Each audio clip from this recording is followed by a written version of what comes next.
The gunshot that echoed through the cemetery that autumn morning in 1882 was not meant for killing, but for warning, and it sent Caleb Morrison diving behind a weathered tombstone just as the carved words caught his eye in a way they never had before. Caleb had been visiting his father's grave in Tombstone, Arizona, like he did every month since the old man passed 2 years prior. The shot came from somewhere beyond the iron fence, likely just some drunk cowhand firing at shadows, but as Caleb crouched behind the neighboring headstone, his eyes traced the inscription with sudden clarity. The stone belonged to a man named Ezekiel Winters, died 1880, and beneath the standard dates ran a peculiar verse. Where the sun meets iron rails at the hour of the wolf, beneath the watching eyes of stone guardians, truth awaits the worthy seeker. Caleb had passed this tombstone 100 times without really reading it. Now, with his heart still hammering from the surprise of gunfire, something about the words seized his attention. Ezekiel Winters. The name stirred a memory from 3 years back before everything had fallen apart. Rose Winters, the woman he had loved with every fiber of his being, the woman who had disappeared without a trace in the spring of 1879, leaving only a brief note that said she had to go, that her life was in danger, and that he should not try to find her. Caleb had respected her wishes for about 3 months before the worry consumed him, and he began searching. Every lead went cold. Every town between Tombstone and Santa Fe yielded nothing. It was as if Rose had simply vanished into the desert wind. Ezekiel Winters had been her uncle, a man Caleb had met only once at a church social. He'd seemed kind enough, if somewhat secretive, and Rose had mentioned that he dealt in railroad investments and mining claims. When Caleb heard that Ezekiel had died in a riding accident, he attended the funeral hoping Rose might appear. She had not. Now reading this tombstone with fresh eyes, Caleb felt the pieces of a puzzle beginning to shift in his mind. Where the sun meets iron rails at the hour of the wolf. The hour of the wolf was what old-timers called the darkest part of night just before dawn. But how could the sun meet rails at that hour? Unless it was not about time of day at all. Caleb stood slowly, the danger from the stray shot apparently past. He pulled out the small notebook he always carried and copied down the inscription word for word. His mind was already racing through possibilities. Iron rails meant the railroad. The Southern Pacific line ran through Tombstone, heading west toward Tucson and east toward Lordsburg. Where might the sun meet those rails in some significant way? He spent the rest of that day in the town library, such as it was, poring over maps and railroad schedules. The librarian, a patient woman named Mrs. Hendricks, helped him locate surveyor maps that showed the exact route of the railroad through the territory. Caleb traced the line with his finger, looking for anything that might relate to the cryptic message. Stone guardians, he muttered to himself. What in blazes are stone guardians? Mrs. Hendricks glanced over her spectacles at him. You talking about those rock formations out near Dragon? Dragon? Caleb looked up sharply. Little settlement about 30 miles east of here. Well, less a settlement and more a watering stop for the railroad. But there are these peculiar rock formations nearby that the Apache used to consider sacred. They look like faces watching over the valley. Some folks call them the guardians. Caleb's pulse quickened. The railroad runs right past them. Near enough. The tracks curve around the base of the hills where those rocks stand. Why? Just following a hunch, ma'am, thank you. He left the library as the sun was setting, painting Tombstone in shades of gold and crimson. Back in his small room above the saloon, Caleb laid out everything he knew. Rose had disappeared. Her uncle Ezekiel had died a year later under suspicious circumstances that were ruled accidental. And now this tombstone message that seemed to point toward a specific location. But why?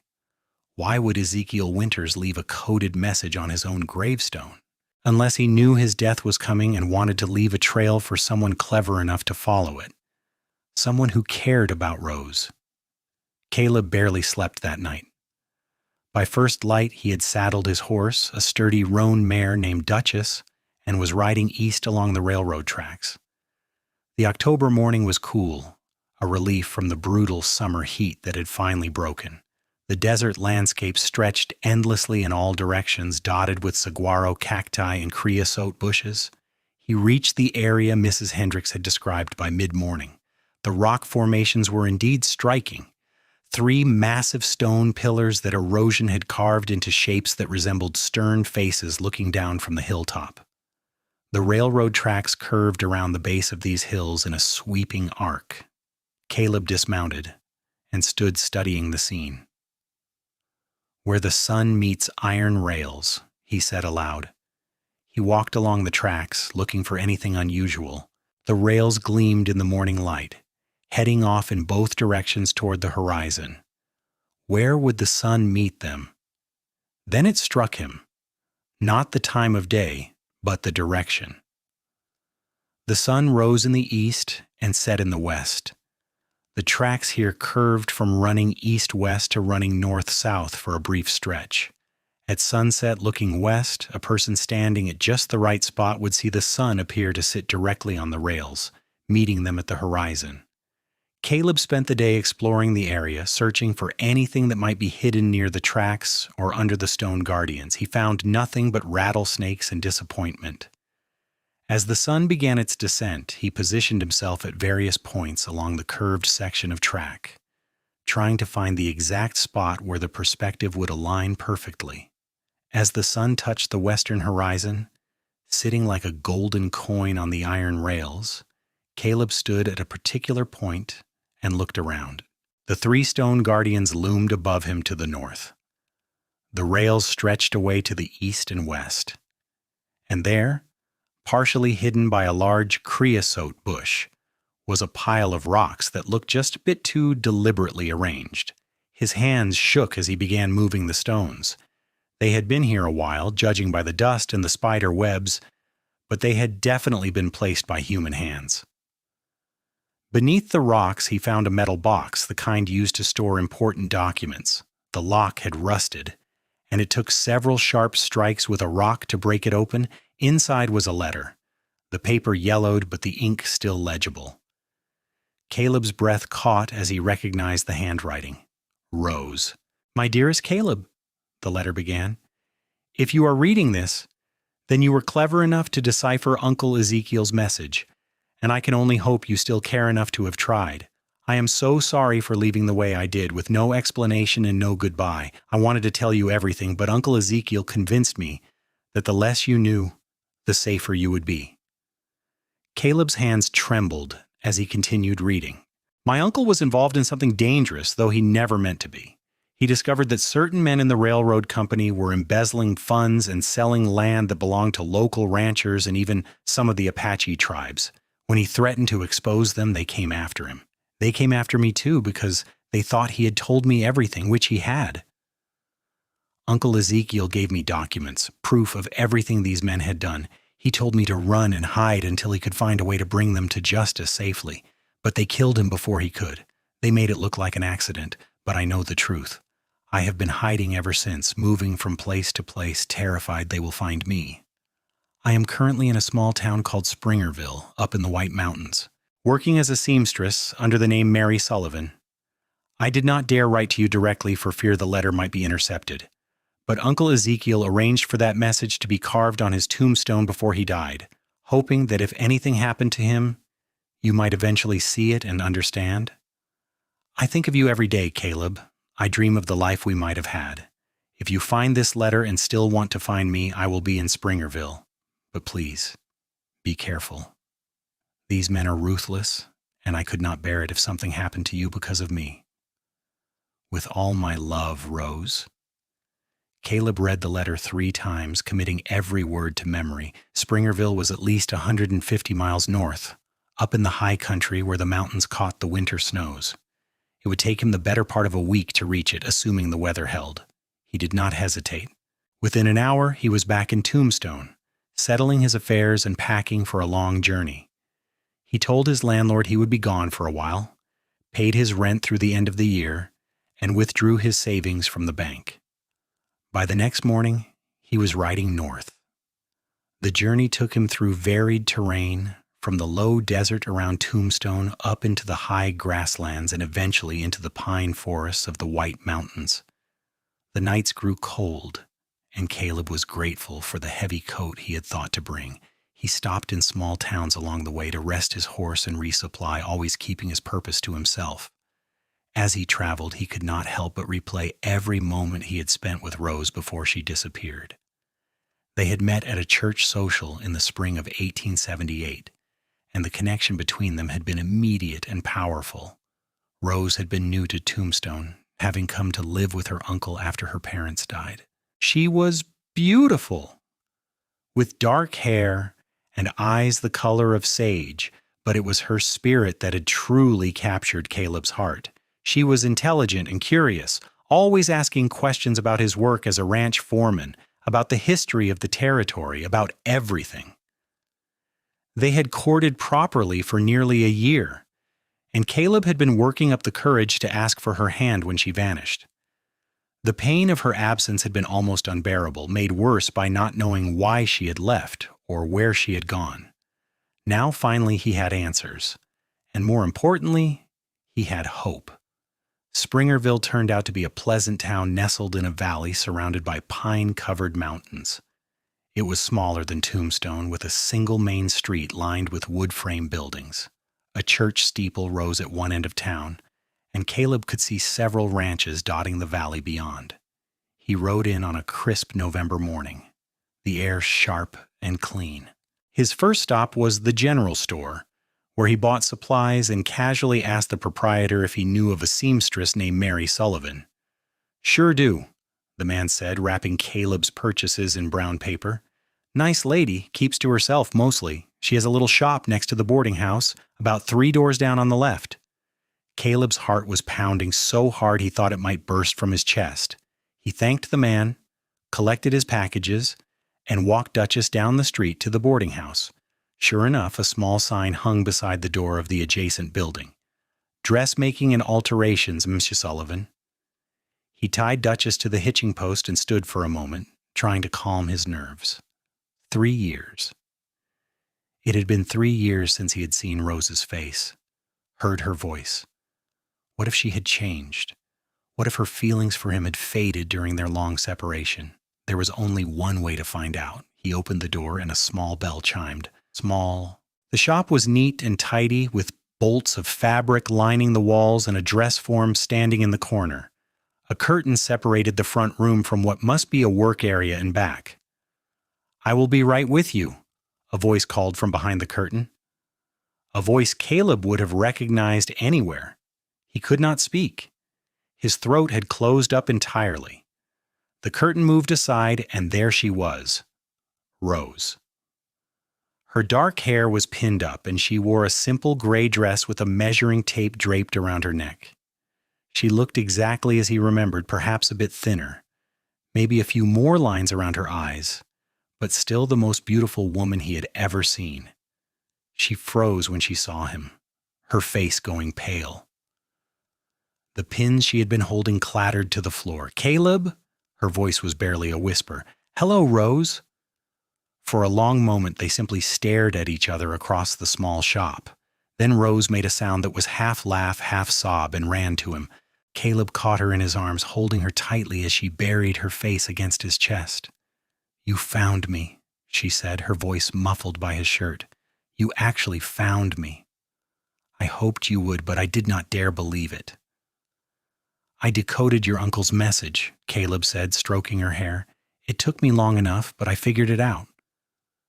Rose pulled back to look up at him, tears streaming down her face. "I have missed you so much. Every single day, I have missed you." "I never stopped looking," Caleb told her, "and I never stopped loving you." She kissed him then, and it was like coming home after a long and difficult journey. When they finally broke apart, both of them were crying. "Tell me everything," Caleb said. "Tell me what happened, all of it." Rose locked the shop door and turned the sign to closed. Then she led Caleb to the small sitting area at the back of the shop and told him the whole story. Her uncle Ezekiel had been an honest man who worked as an accountant for the Southern Pacific Railroad. In the course of his work, he had discovered discrepancies in the books, evidence that several executives were skimming money and falsifying land claims to sell property that did not belong to the railroad. When Ezekiel confronted them, they threatened him. When he refused to be intimidated, they threatened Rose. Ezekiel had gathered all the evidence he could find and given it to Rose, telling her to run and hide while he tried to find someone in authority who was not corrupt and could help them. But before he could, there was the accident that killed him. Rose had been on the run ever since, moving every few months, always looking over her shoulder. "Do you still have the documents, Heisker?" Caleb asked. Rose nodded. "Hidden in my room at the boarding house. I did not know what to do with them. I thought about going to the law, but I do not know who I can trust. These men have money and influence." "We will figure it out," Caleb said firmly. "Together. You are not alone anymore, Rose. I am here, and I'm not going anywhere." Over the next several days, Caleb and Rose worked out a plan. Caleb wrote to a U.S. Marshal he had met years before, a man named Thomas Garrett, who had a reputation for honesty and integrity.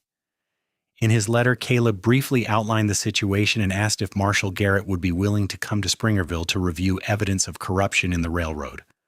While they waited for a response, Caleb and Rose rediscovered each other. They took long walks in the pine forests surrounding the town, talking for hours about everything that had happened during their separation. Rose showed him the life she had built in Springerville, the friends she had made, the little shop that had become her sanctuary. "I like it here," she admitted, as they sat by a stream one afternoon watching the water tumble over smooth rocks. "It is peaceful, quiet, so different from Tombstone." "We could stay here," Caleb said. "After this is all settled, I mean, if you wanted to." Rose looked at him with those sage-green eyes that had haunted his dreams. "You would do that? Leave Tombstone?" "Rose, I would go anywhere with you. Tombstone, Springerville, the middle of the desert, it does not matter, as long as we are together." She took his hand and squeezed it. "I want that too, more than anything." Marshal Garrett arrived in Springerville 3 weeks later, a tall man with graying hair and sharp eyes that missed nothing. Caleb and Rose met with him in Rose's small room at the boarding house, where she had kept the documents hidden inside a hollowed-out Bible. The marshal spent hours reviewing the papers, his expression growing grimmer with each page. "This is damning evidence," he said finally. "If even half of this can be verified, it will bring down some very powerful men." "Can you protect Rose?" Caleb asked. "These people have already killed once." "I will do everything in my power," Marshal Garrett promised, "but the best protection is to bring them to justice as quickly as possible. I will need Miss Winters to testify." Rose nodded, though Caleb could see the fear in her eyes. He reached over and took her hand. The legal proceedings took months. Marshal Garrett was as good as his word, providing protection for Rose and pursuing the case with dogged determination. The documents she had provided, combined with the marshal's own investigation, revealed a web of corruption that extended beyond the railroad executives to include local politicians and even a judge. During this time, Caleb and Rose grew even closer. The danger they faced together only strengthened their bond. On a cold January evening, as they sat by the fire in the boarding house parlor, Caleb finally asked the question that had been burning in his heart since the moment he found her. "Rose Winters, will you marry me?" Her answer was immediate. "Yes, yes, 1,000 times yes." They were married in February of 1883 in the small church in Springerville. Marshal Garrett attended, along with several of the friends Rose had made in town. It was a simple ceremony, but to Caleb, it was the most important day of his life. When Rose walked down the aisle in a cream-colored dress she had made herself, he thought his heart might explode with happiness. The legal case concluded in March with several arrests and convictions. The men who had threatened Ezekiel Winters and caused his death were brought to justice at last. Rose could finally stop looking over her shoulder, finally stop living in fear. Caleb and Rose decided to stay in Springerville, where Rose's seamstress business was thriving, and where Caleb found work as a foreman on a nearby ranch. They bought a small house on the edge of town, with a view of the mountains and enough land for a garden and a few chickens. Life settled into a comfortable rhythm, Caleb worked the ranch during the day while Rose tended her shop.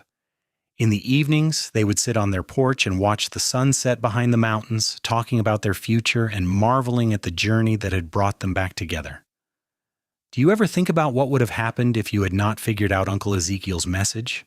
Rose asked one evening as they sat with their arms around each other.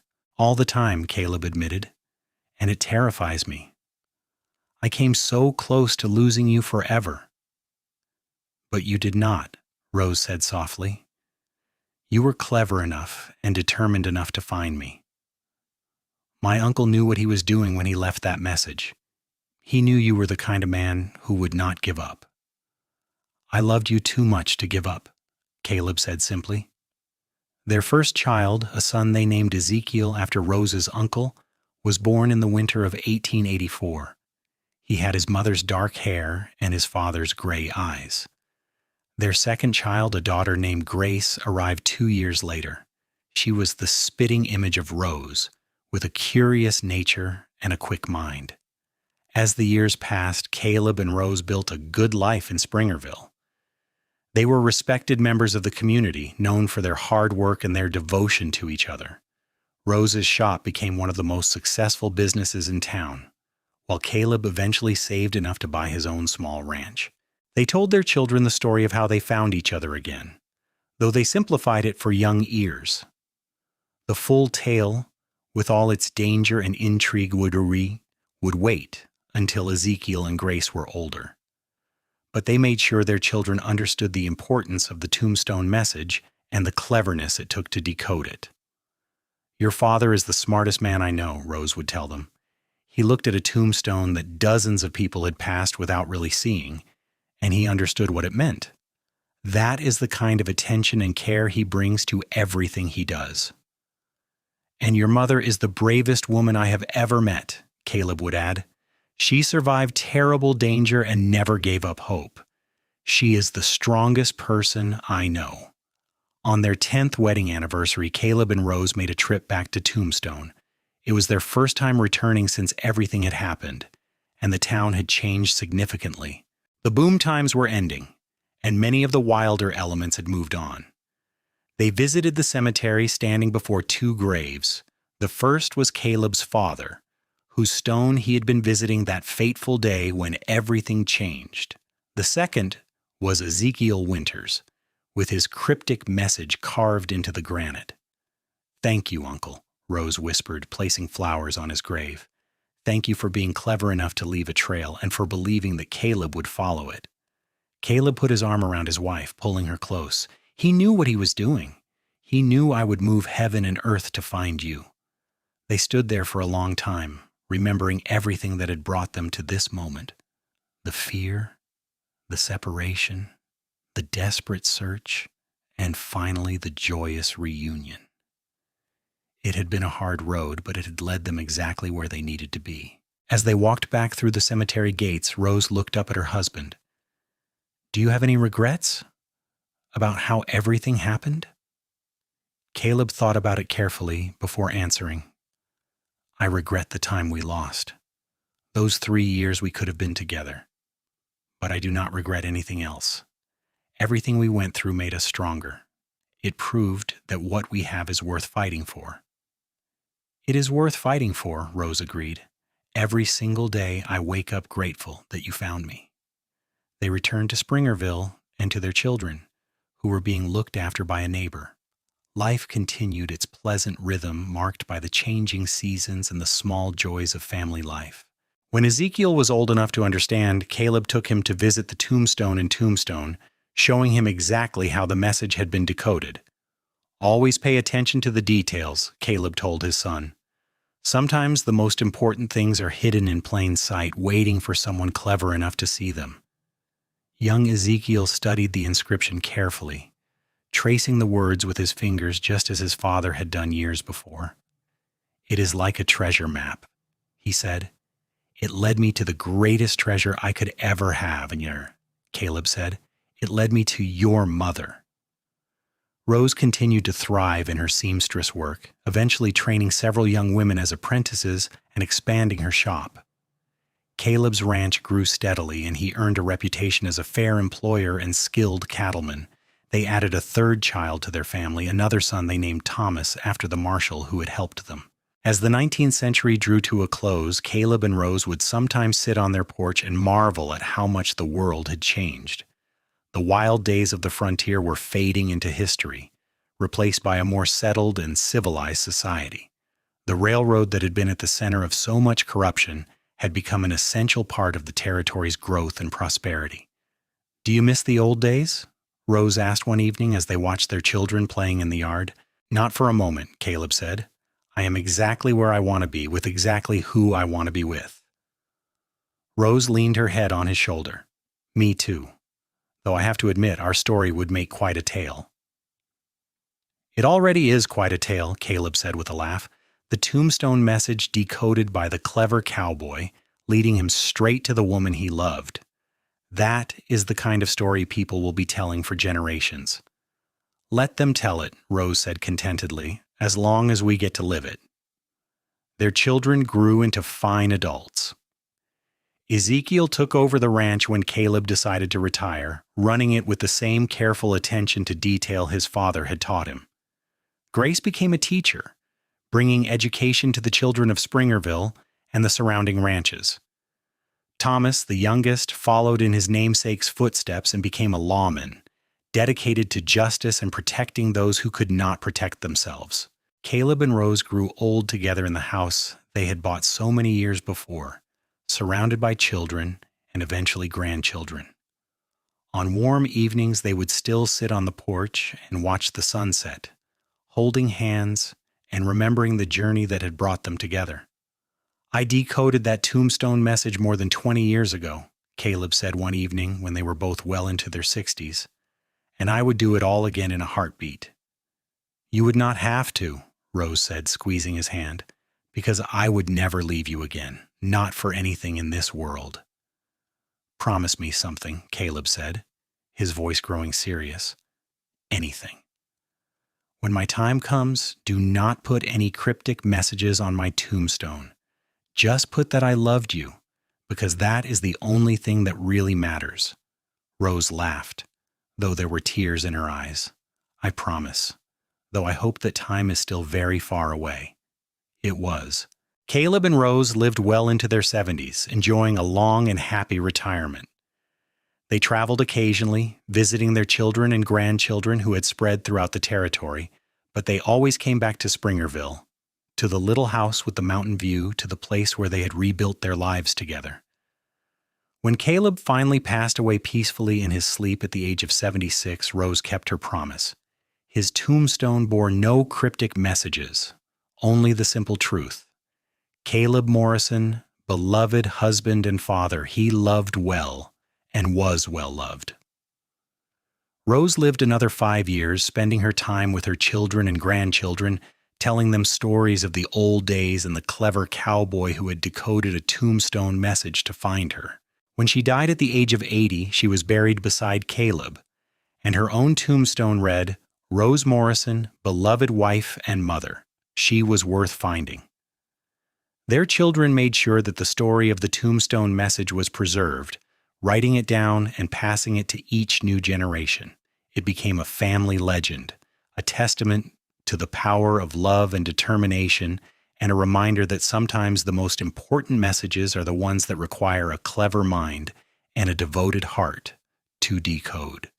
The stone guardians still stand near Dragon, Arizona, watching over the valley as they have for countless centuries. The railroad tracks still curve around their base, and at sunset the sun still meets the iron rails at the horizon. But the secret those guardians once held has long since been revealed, leading to a love story that would echo through the generations. In Springerville, the house where Caleb and Rose lived still stands, now home to their great-great-grandchildren. And in Tombstone, visitors to the old cemetery sometimes pause at Ezekiel Winter's grave, reading the cryptic inscription and wondering what it might mean, never knowing the true story of the clever cowboy who decoded the message and found his way back to the woman he loved. It was a story of separation and reunion, of danger and determination, of a love that refused to be defeated by distance or time. It was a story that proved that sometimes the most valuable treasures are the ones we have to search for, and that the greatest adventures are the ones that lead us home to the people we love. And in the end, that was all that mattered. Not the danger they had faced or the obstacles they had overcome, but the simple fact that they had found each other again and built a life together that was filled with love, laughter, and the kind of happiness that only comes when two people are exactly where they are meant to be. The Tombstone message had been decoded. The clever cowboy had found his love, and they had lived happily ever after, just as all the best love stories should end.